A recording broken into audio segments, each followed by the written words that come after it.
Olá a todos, sejam bem-vindos a mais uma aula do nosso curso de Métodos Quantitativos Matemáticos. Bem, na nossa primeira aula, primeiro nós vamos estudar a regra de 3 simples, alguns casos de proporção e a regra de 3 composta. Então, vem aqui comigo, olha só.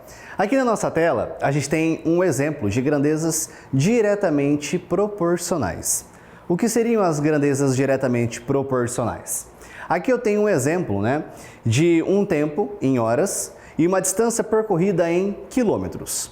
Então, o que você pode perceber? Conforme o tempo vai avançando, suponha que você esteja viajando para alguma cidade. E a cada 1 hora você está percorrendo 120 quilômetros, da forma como está ilustrado aqui. Então, de 1 hora para 2 horas, você avançou 120 para 240 quilômetros. Assim, a cada hora, o espaço percorrido, ele aumentou 120 quilômetros. Portanto, vale dizer que isso é uma grandeza proporcional. À medida que o tempo está se desenvolvendo, a distância também está aumentando. Então aqui, olha só, outro exemplo, só que dessa vez de grandezas inversamente proporcionais. Veja bem, temos 3 atletas, o atleta 1, o 2 e o 3. O atleta 1, ele está correndo a uma distância de 10 km a cada hora. Ele faz isso em 2 horas. Então, o primeiro atleta, 10 km por hora. Ele percorre todo o trajeto ali em 2 horas. Depois, o segundo atleta, ele faz a uma velocidade um pouco maior, 15 km por hora, demorando em média 1,5 horas, que é 1h30.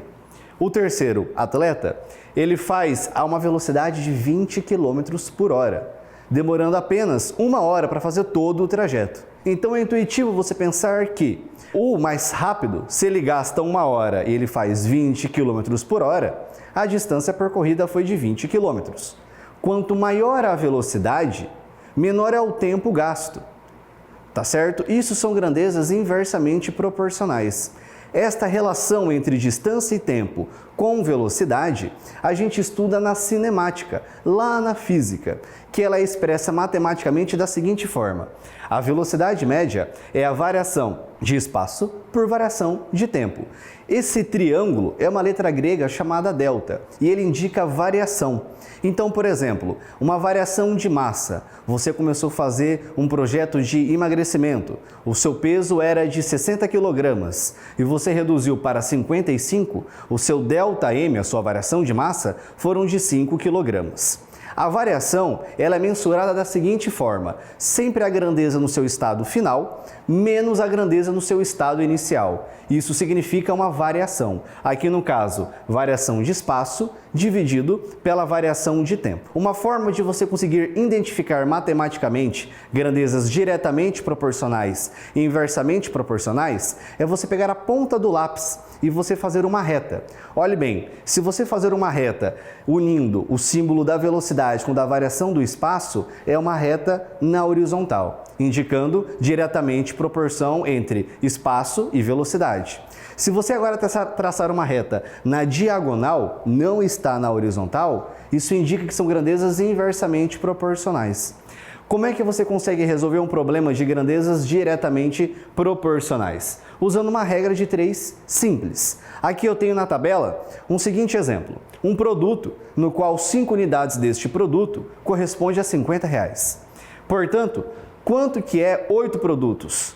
Aí é um valor X. Se é uma grandeza diretamente proporcional, ou seja, mais produtos, mais caro vai ser o custo, ou seja, diretamente, você faz uma multiplicação cruzada. Então você faz 5 vezes x igual a 8 vezes 50, igual está aqui. 50 vezes 8 é 400. 5 está multiplicando o x, você passa ele dividindo. Sempre preste muita atenção nessas regras de álgebra, uma vez que, se um número está multiplicando, a operação inversa é a divisão. Se ele está somando, é a subtração e vice-versa.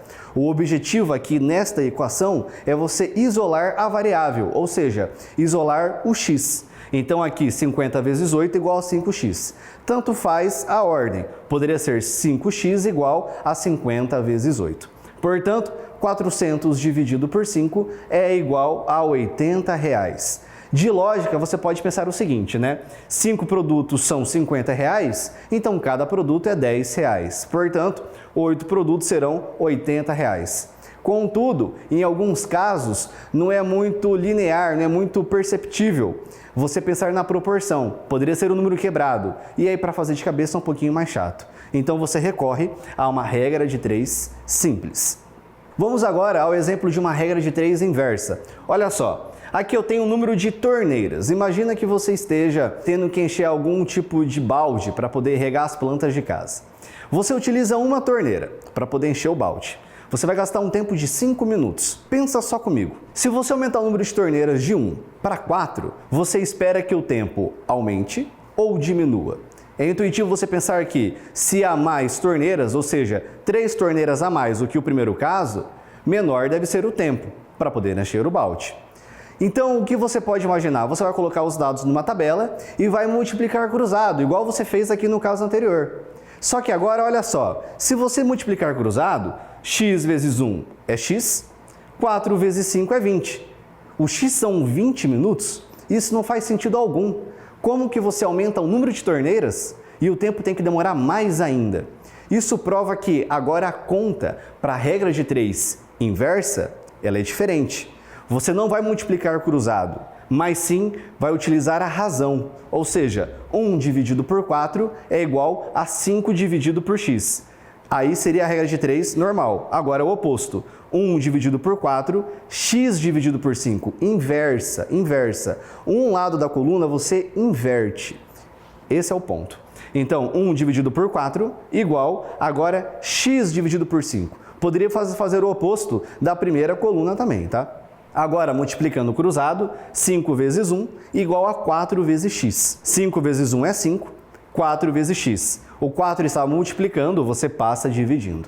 5 dividido por 4 é igual a 1,25, ou seja, um tempo 4 vezes menor. Afinal, você multiplicou por 4 o número de torneiras. Por fim, mas não menos importante, a regra de 3 composta, quando você está agora variando 3 grandezas. Aqui nós temos o número de pessoas que estão colhendo um determinado número de laranjas, fazendo um trabalho de certas horas por dia, né? Então, quando você for trabalhar com uma regra de 3 composta, sempre você deve colocar do lado esquerdo da igualdade a coluna a qual contém a sua variável. Então, aqui é 1000 dividido por x. Igual, agora você multiplica as duas colunas que têm os números todos preenchidos. 1 dividido por 3 vezes 6 dividido por 8. Então você faz 1 vezes 6 dividido por 24, que é 3 vezes 8. Aí você faz a multiplicação cruzada e isola o valor de x. Você vai encontrar que o x vale 4.000. São 4.000 laranjas quando você aumenta o tempo de horas de trabalho e você também aumenta o número de pessoas. Tudo bem?